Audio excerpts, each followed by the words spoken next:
So today in this video we are going to see plastering. This is the next module.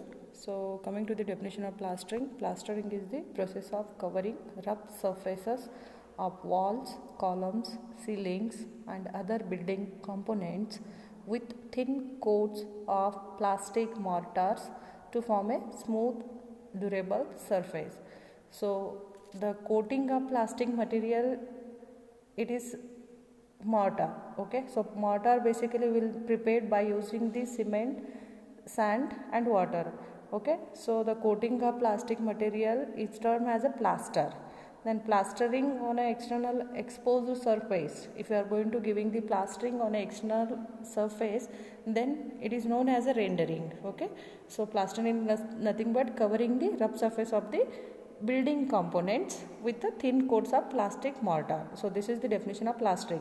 If you are providing or if you are giving the plastering on an external exposed surface, so that term will be considered as a rendering.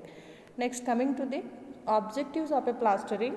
So first one to objective, first one to protect the external surface, to give a smooth surface, decorative and to conceal interior materials. So in the first one, protect the external surface. To protect the external surface against the penetration of rainwater and other atmospheric agencies. Next one, to give the smooth surface in which dust and dirt cannot lodge on that the surface. Next, to give the decorative effect and to protect surface against worm meats. Okay.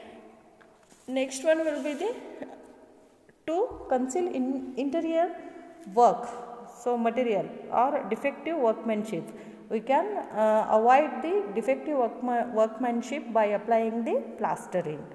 Next one is the requirement of a good plaster. Means the plaster, if you are using as a means mortar is the our plaster, then what all are the character it should have, means whichever the mortar we are using for the plastering, that mortar should be hard and durable. Okay, here I am taking plaster material as a mortar. It may be lime mortar, it may be a concrete cement mortar. Okay, different types of mortar will be available as a plastering material. And the what all are the properties it should possess? It should be hard and durable, and it should be cheap. Okay, and locally available materials we need to use while doing the plastering to reduce the cost of the work, and it should possess a good workability. Okay, means easy handling, placing of the mortar will be easy to us, so that will be say in terms of good workability, and it should be possible to apply it during all weather conditions. Means if we need to do the plastering, it should be convenient to us to do the all the weathering during the winter season, during the rainy season, during the summer season. We can do means plastering can be done in all the weather conditions. Okay, and it should effectively check penetration of moistures, and it should adhere to the background. Okay, and it should remain adhere during all the variations in seasons and other atmospheric conditions. These are the some requirements of a good plaster. Next, coming to the methods of plastering. So basically preparation of background. So this will be the first step while doing the different types of plastering. Means if you are using the cement plastering and lime plastering. So for doing lime plastering and cement plastering or other any kind of plastering, first step is preparation of background. Background we are going to prepare. So for plastering new surface, all masonry joints should be lacked to a depth of 10 mm in a brick masonry. Means we need to where in the brick masonry we have seen the joints. Okay, so those joints we need to lack up to 10 mm deep in brick masonry and 15 mm in stone masonry for providing a key to the plaster. Means to give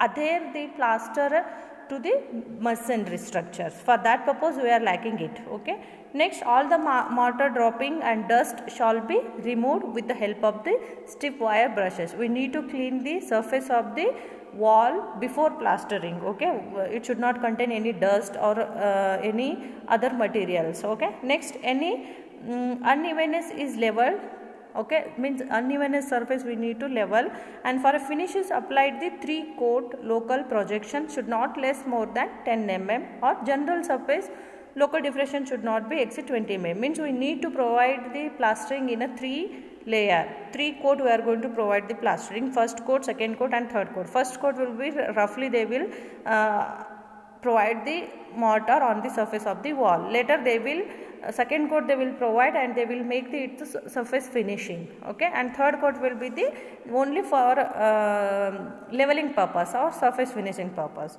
And for 2-coat plaster, these limitations are 5 mm to 10 mm respectively. Means the surface should be washed with the clean water and kept damp uniformly to produce the optimum sections. Means before applying the plaster to the wall section or any components of the building, we need to clean that surface and we need to maintain the damp proof. Okay, so these all are the about the plastering methods. So here lime plastering. So lime plastering usually we are going to provide in a 3 coats. Application of rendering coat, and second one application of a floating coat, and next one application of a finishing coat. Means the 3-coat plaster, the first coat is known as the rendering coat, and second coat is known as a floating coat, and third coat is known as a finishing coat. In the application of rendering coat, what will you do? The mortar is forcibly applied with the mason's trowel and pressed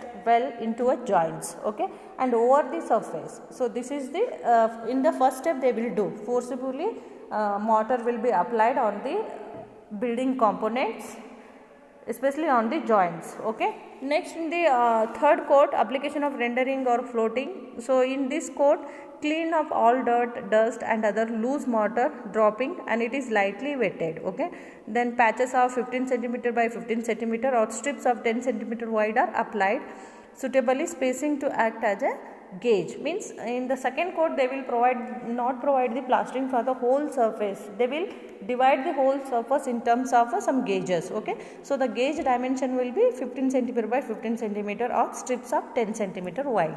In that gauge terms only they are going to plaster the surface.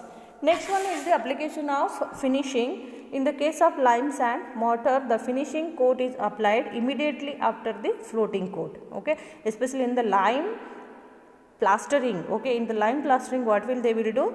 If the finishing coat, first rendering or floating coat is applied, second coat, immediately after the second coat they will provide the third coat, that is finishing coat. The finishing coat consists of a cream of lime. Okay, lime plasters putty having lime cream and sand in the ratio of 4:1. Means here the lime will be 1 and one will be lime will be 4 and 1 will be cement. Cement? Yes, cement. So the ratio of lime and cement in terms of 4 and 1. In this ratio they will do the mix of plaster, and then that mix will be provided as a surface finishing. Okay, so this is all about the today in this plastering explanation.